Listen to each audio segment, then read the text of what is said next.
Before we get into the story, make sure you hit that subscribe button and drop the name of your city in the comments below.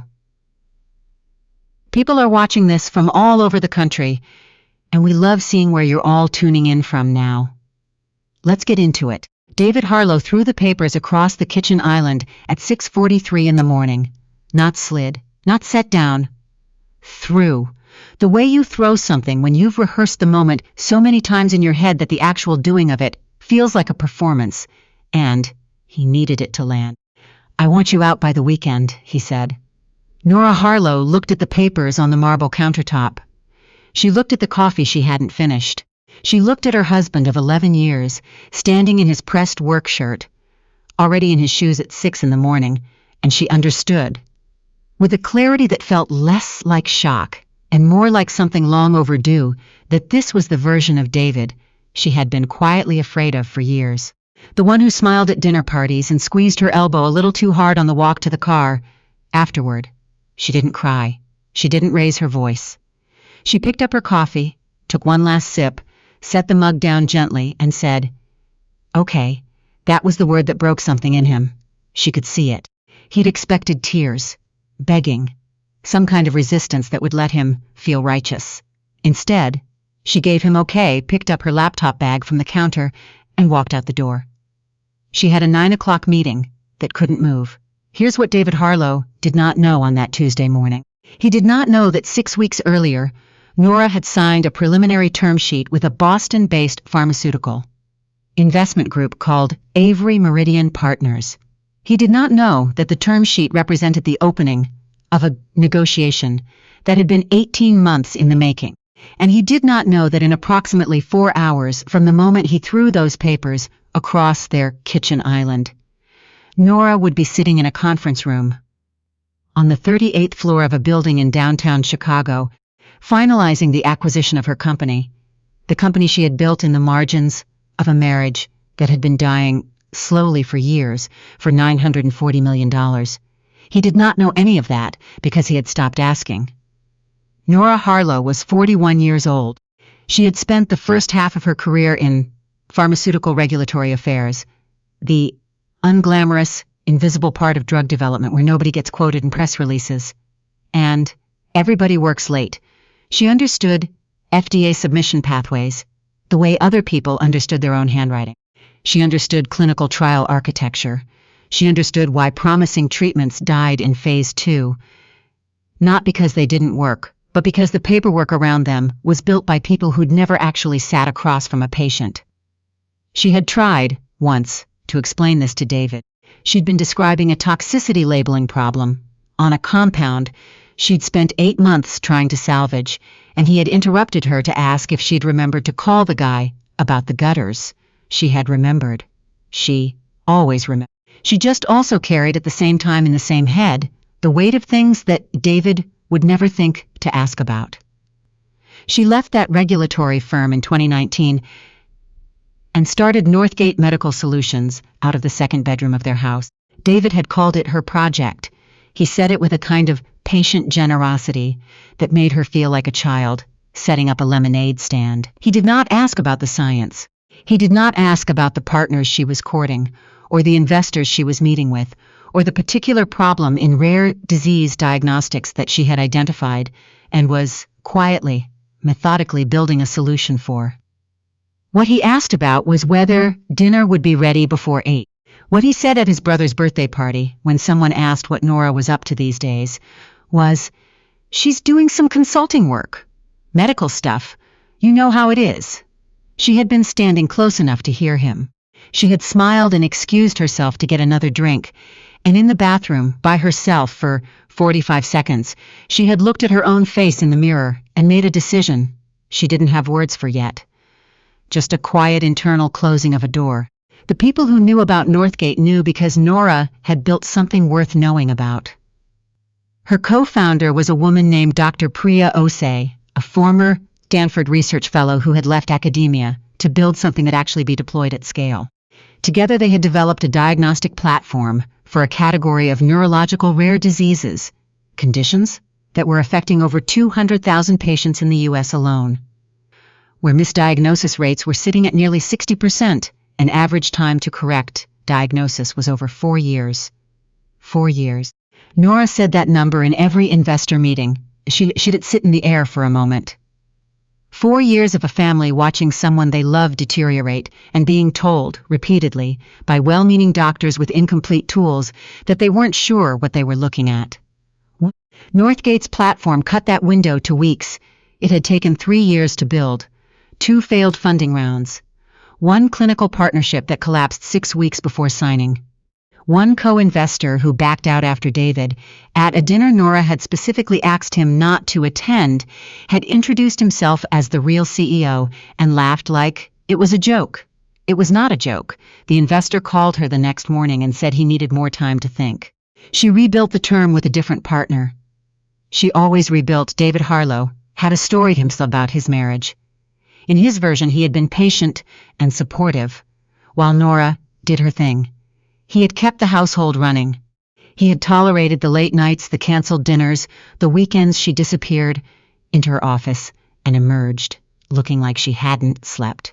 He had been in his own telling, a good man waiting for a wife who had checked out of the marriage long before he ever picked up those papers. What the story left out was the way he talked to her at parties, the way he corrected her in front of his colleagues with a smile that dared her to react. The way he had, over 11 years, slowly and consistently made her feel that her work was a hobby, her intelligence was inconvenient, and her worth was conditional on how easily she made his life run. He had never raised his hand. He would have been deeply offended if anyone had used the word abuse. But Nora knew what it felt like to shrink. She had become very good at it. She had also, quietly, stopped shrinking about 2 years before the morning. He threw those papers. She had just let him believe otherwise because she needed the time. The conference room at Avery Meridian's Chicago office looked like money looked when it was trying to appear calm. Pale wood. Clean lines. A long table that seated 16 and was currently occupied by 9 people who had spent the last 3 weeks reviewing every document Northgate had ever produced. Nora arrived 7 minutes early. She had driven herself. She had stopped in the lobby bathroom and looked at her face in the mirror the same way she had in that bathroom at David's brother's birthday party. Not to compose herself, but to confirm something. She looked like herself. She looked, actually, like herself more clearly than she had in years. She set her bag on the table. She opened her portfolio. She looked at the 9 faces looking back at her. The man at the head of the table was a man named Garrison Whitfield, 64, silver-haired. The kind of stillness that comes from having been in many rooms like this one and knowing exactly how they end. He had built and sold 2 medical technology companies before moving to the investment side. He didn't waste sentences. Dr. Osi sends her apologies, Nora said. There was a situation with her daughter this morning. She'll be joining by phone for the last section. Garrison nodded. We've reviewed everything. We have some final language questions on the IP transition clauses, the retention packages, and Section 14. I know, Nora said. I have proposed edits on all 3. She slid folders to the 2 attorneys on either side of the table. One of the junior analysts, young, eager, the kind of eager that hadn't been worn down yet, leaned forward and said, Mrs. Harlow, before we start, I just want to say, the 4-year figure. We've been talking about it all week internally. That's the thing that changes the conversation. Nora looked at him. She thought, for just a second, of every dinner she'd eaten cold because she'd been on the phone with a family in Missouri who needed to understand what the platform had found. She thought of the woman in Columbus who had emailed her at 2 a.m. to say that her son, who had been declining for 3 years without a diagnosis, finally had a name for what was happening to him. She thought of how she had read that email at her kitchen desk while David slept upstairs, and how she had cried quietly so she wouldn't wake him, and how she hadn't told him about it in the morning because she already knew how he would look at her when she did. That's the whole point, Nora said. That's why we built it. They signed at 11:47. She called Priya from the parking garage. Priya answered on the first ring and said nothing for a moment. Then she said, Tell me? It's done, Nora said. There was a sound on the other end that was something between a laugh and a cry, and several years of shared exhaustion, finally having somewhere to go. Nora leaned against her car in the concrete dark of the parking structure and let herself feel the weight of it. Not the money. Not yet. Not the number. Just the fact of it. The fact that the thing they had said was possible had turned out to be possible. "How are you doing?" Priya asked. "Like, actually." Nora had not told Priya about that morning. She had not told anyone. "I'm okay," she said. "I'll tell you everything later." She drove home, to the house that was legally still half hers, and she called the family attorney she had retained 5 months ago and said, "He served me this morning. I'll have the papers to you by tonight." The attorney, a woman named Vivian, said, "Are you all right?" "Yes," Nora said, and she meant it. David found out about the acquisition from a news alert on his phone. He was at lunch with 2 colleagues when it came through, a trade publication push notification he had a subscription to for industry news. The headline read, "Avery Meridian Partners acquires Northgate Medical Solutions for $9 and $40 M in rare disease diagnostic deal." He read the first line twice. He read it a third time. He set down his fork. One of his colleagues said, "You okay?" "Fine," David said. "Sorry, give me 1 second." He stepped outside the restaurant and stood on the sidewalk and scrolled through the article with the specific physical sensation of a man watching a building fall down in a movie. That moment before the character comprehends the scale of what they're looking at. There was Nora's name. There was Priya's name. There was a quote from Garrison Whitfield about transformative platforms and long overdue solutions in rare disease diagnostics. There was a line that said Northgate had been in development for nearly 4 years. 4 years. While he had been calling it her project, he stood on that sidewalk for 6 minutes. His colleagues texted to ask if everything was okay. He didn't respond.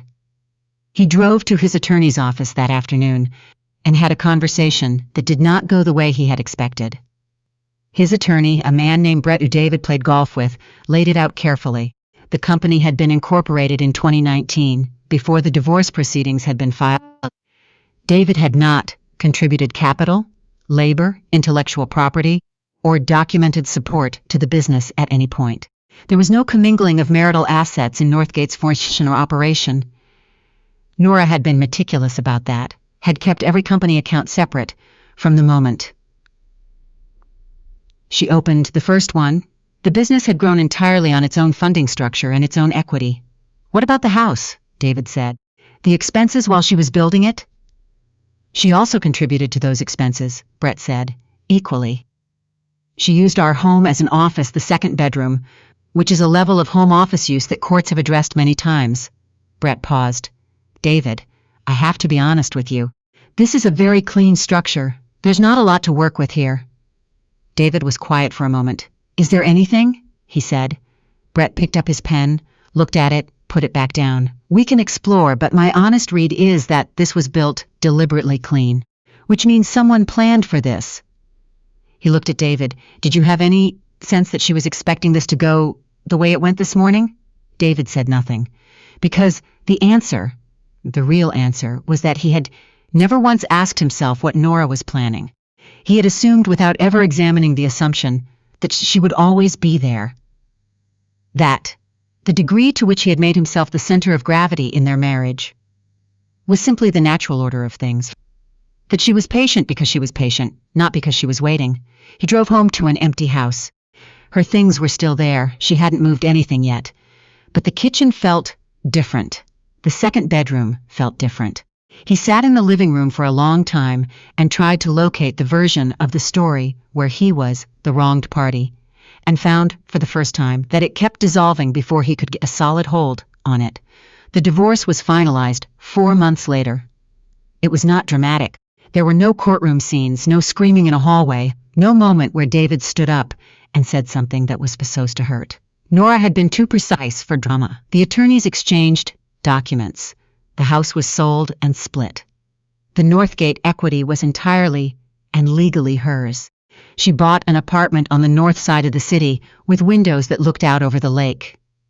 She kept a desk by those windows. She still worked late. She still got calls at 2 a.m. sometimes from families who needed to understand something, and she still picked up. The difference was that when she hung up, the apartment was quiet in a way that felt like space, not like absence. She made herself coffee. She looked at the lake. She sat at the desk that was entirely hers, and she opened her laptop, and she kept going. She ran into David once, about 8 months after everything was settled. It was at a fundraiser for a hospital. System Northgate had just partnered with. Nora had been asked to speak. She had worn a dark green dress and given a 7-minute talk that ended with that number. 4 years. And when she finished, the room was silent for just a moment before it started applauding, and it was the kind of silence that meant something had landed. David was there because his firm had a table. She had not known he would be. She saw him across the room after the program ended, holding a drink and talking to someone, and she watched him notice her. Watched the specific way his expression moved through several things very quickly before landing on a smile that wasn't quite anything. He crossed the room. He said her name. "You look good," he said. "Thank you," she said. There was a pause. "Congratulations," he said. "On everything." Nora looked at him, the man she had shared 11 years with, who had called her company a project, who had thrown papers across a kitchen island at 6:43 in the morning, and not once asked himself what he was throwing away. "Thank you, David," she said. She held his gaze just long enough to let him understand that she meant it. Not with bitterness, not with triumph, but with the particular freedom of a woman who has nothing left to prove to the person standing in front of her. Then she turned because someone was calling her name from across the room, and she walked toward them. She did not look back. And if you made it all the way to the end of this one, I want you to drop a comment below. Tell me what part of Nora's story hit you the hardest. Was it the moment she said, "Okay"? The day she signed? Or maybe the walk across that room at the end? Because I read every single comment, and the conversation you all start in the comments is honestly the best part of this whole thing. Don't forget to subscribe if you haven't already. There are more stories coming, and you do not want to miss them.